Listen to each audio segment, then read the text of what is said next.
गीता का उपदेश। भगवद गीता, जिसे संक्षेप में गीता कहा जाता है, हिंदू धर्म का एक महान आध्यात्मिक, दार्शनिक और जीवन मार्गदर्शक ग्रंथ है।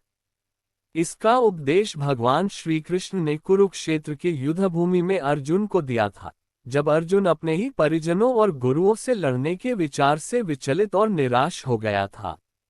गीता का मूल संदेश केवल युद्ध तक सीमित नहीं है, बल्कि यह पूरे मानव जीवन के लिए प्रेरणा, ज्ञान और संतुलन का मार्ग दिखाती है। गीता का पहला और सबसे महत्वपूर्ण उपदेश है कर्मयोग, अर्थात फल की इच्छा त्याग कर कर्तव्य का पालन करना। भगवान कृष्ण कहते हैं कि मनुष्य को अपने कर्म पर अधिकार है, लेकिन कर्म के फल पर नहीं। इसका अर्थ है कि जीवन में हम जो भी कार्य करें, उससे पूरे मन, निष्ठा और ईमानदारी से करें, लेकिन परिणाम की चिंता हमें कमजोर न बनाए। ऐसा कर्म न केवल मन को शांत रखता है, बल्कि व्यक्ति को आंतरिक स्वतंत्रता भी देता है।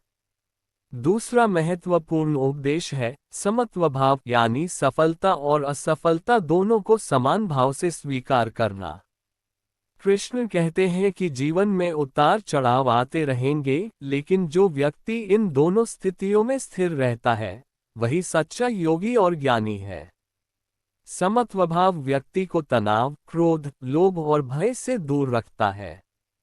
गीता का तीसरा उपदेश है आत्मा का ज्ञान।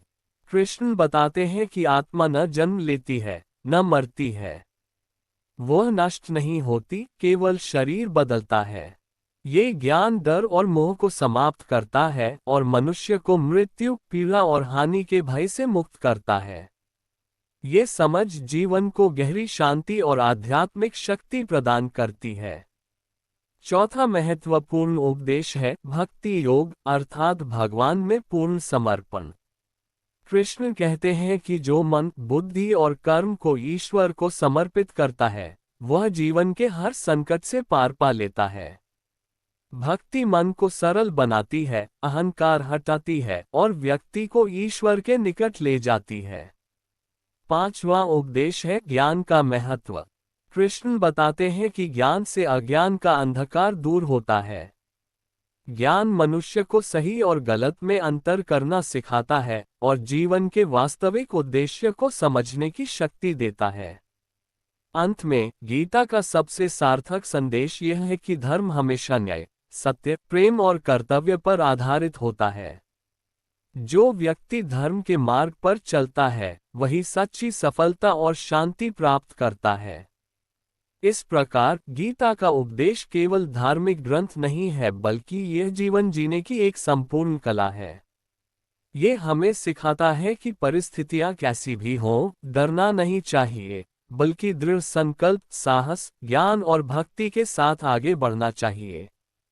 भगवान कृष्ण का यह उपदेश आज भी उतना ही प्रासंगिक है, जितना हजारों वर्ष पहले था।